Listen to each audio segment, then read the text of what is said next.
안녕하세요. 주식 전환 남자입니다. 한국이 명절 연휴를 보내는 동안 미국에서는 난리가 났죠. 중국에서 개발한 AI, 이 딥시크 충격에 이 엔비디아가 무려 17% 폭락이 나왔습니다. 시총으로 보면 850조 원이 한순간에 증발하는 역대 최대의 하락을 기록을 했는데요. 중국의 딥시크가 미국의 앱스토어에서 1위를 차지하면서 AI 시장을 완전히 뒤흔들었죠. 특히 GPU의 성능 의존도를 낮추는 혁신적인 모델이라서 엔비디아를 비롯한 기존의 AI 강자들이 완전 패닉에 빠졌습니다. 엔비디아뿐만이 아니라 SK하이닉스, TSMC 이런 공급업체부터 AI 서버 투자에 집중했던 마이크로소프트, 구글, 오라클까지 전부 충격을 받았어요. GPU가 중심이 되는 반도체 시장이 최소 몇 년 이상 지속될 거라는 예측이었는데 이번 사건으로 한순간에 뒤집힌 거죠. 딥시크는 오픈 AI의 챗GPT보다 90% 이상 저렴한 비용으로 운영이 된다는데 이거 하나 때문에 이 반도체 산업이 기존 예측보다 더 빠르게 변할 거라는 거예요. 정초부터 대격변을 맞은 2025년 시장에서 우리 투자는 어디로 가고 있냐? 오늘 영상 끝까지 시청해주세요. 주식 투자 인구수가 1,400만 명이 넘는다고 합니다. 대한민국 사람 4명 중에서 1명은 주식 투자를 한다는 거고 사실상 어른 중에서 절반은 주식 투자를 한다는 거죠.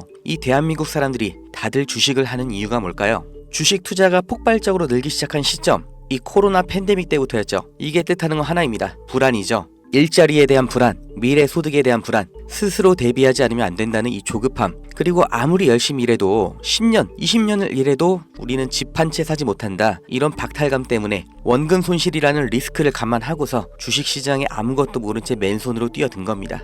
다들 노력은 했다고 생각하죠. 종목 분석 보고 차트 공부도 해보고 잘 몰라도 억지로 재무제표 찾아보면서 한 글자라도 더 눈에 넣고 머리에 담고 다들 이렇게 열심히 주식 투자하는데 막상 주변을 보면 주식 투자에 성공했다는 사람 보신 적 있으신가요? 아마 지인 중에 서울대 갔다는 사람, 사법고시 합격했다는 사람, 이런 사람보다도 더 희귀한 게 주식 투자에 성공한 사람일 겁니다. 그런데 이상하다고 생각한 적 없으세요? 왜 투자인데 공부를 하고 들어갔는데 성공할 확률은 실제 투자나 자영업이 아니라 복권 당첨에 더 가까울까요? 무언가 잘못됐다 이렇게 느껴지지 않으세요? 공부를 더 하면 나아질까요? 재무제표를 직접 작성하는 회계사도 실패하는 게 주식 투자입니다. 공부가 답이 아니라는 거죠. 그렇다면 답이 뭐냐? 그 진실을 알려드리겠습니다.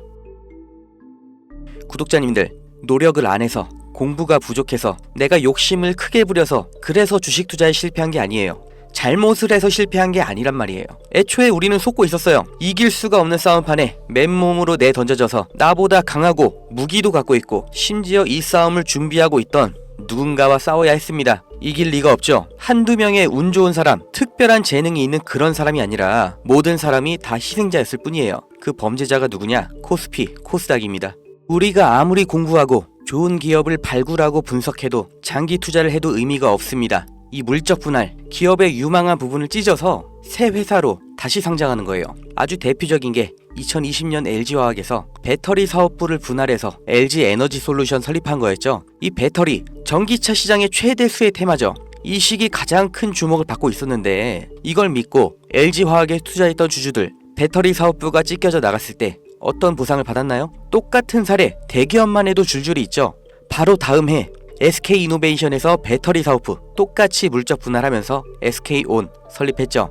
SK의 미래를 책임질 주요 사업인데 이걸 알고 미리 SK이노베이션에 투자한 통찰력 있는 똑똑한 주주는 배신을 당한 겁니다. 또 카카오톡이라는 메신저를 플랫폼으로 활용해서 카카오페이, 카카오뱅크 전부 성공을 시켰죠. 그런데 카카오페이, 카카오뱅크 각각 따로 물적 분할을 해버렸어요.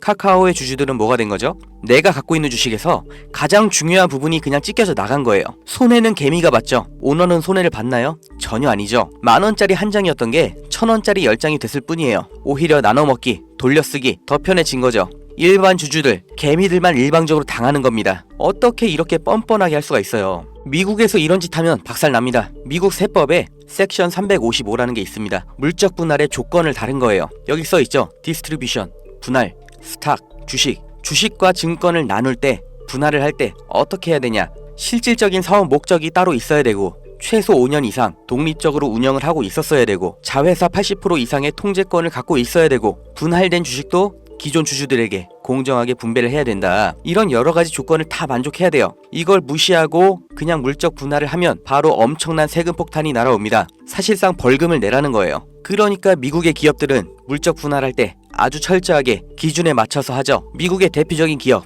이 지위도 이렇게 테마별로 구분 지어서 분할하니까 시장에서도 전략적 유연성, 자원 배분의 효율화 이렇게 인식을 해서 주가도 같이 오르는 거예요. 이렇게 모든 주주들에게 이익이 되는 물적 분할을 하라는 겁니다. 회사의 미래 가치를 믿고 투자한 사람들을 배신하지 말라고 이렇게 하는 거예요. 이뿐만이 아니죠. 금투세, 이 말도 안 되는 세금 폐지하나 싶었는데 말장난이었고 그냥 유예였죠. 이 금투세의 최대 피해자 누구예요? 중산층, 개미입니다. 세금 부담 때문에 안정적인 장기 투자를 못하고 리스크 있는 단기 투자, 고위험 투자로 내몰리는 거예요. 심리적 압박 더 받겠죠. 일관된 투자 어렵죠. 그 돈 누가 가져갈까요? 하루 종일 차트 보면서 대응하는 트레이더, 기관 얘네들한테 다 갖다 바치라고 하는 겁니다. 또 있죠. 분식회계는 어때요? 개미들이 아무리 기업 분석하고 재무제표 찾아보고 PER, ROE 따지면 뭐해요? 이게 진실인지 아닌지 아무도 보장을 못 해주죠. 분식 회계를 저질러도 그 처벌이 너무나 낮기 때문에 아예 세계에서 한국 주식을 저평가하는 겁니다. 다들 들어보셨죠? 코리아 디스카운트. 이게 얼마나 부끄러운 말이에요. 한국 거는 그냥 낮춰본다는 거예요.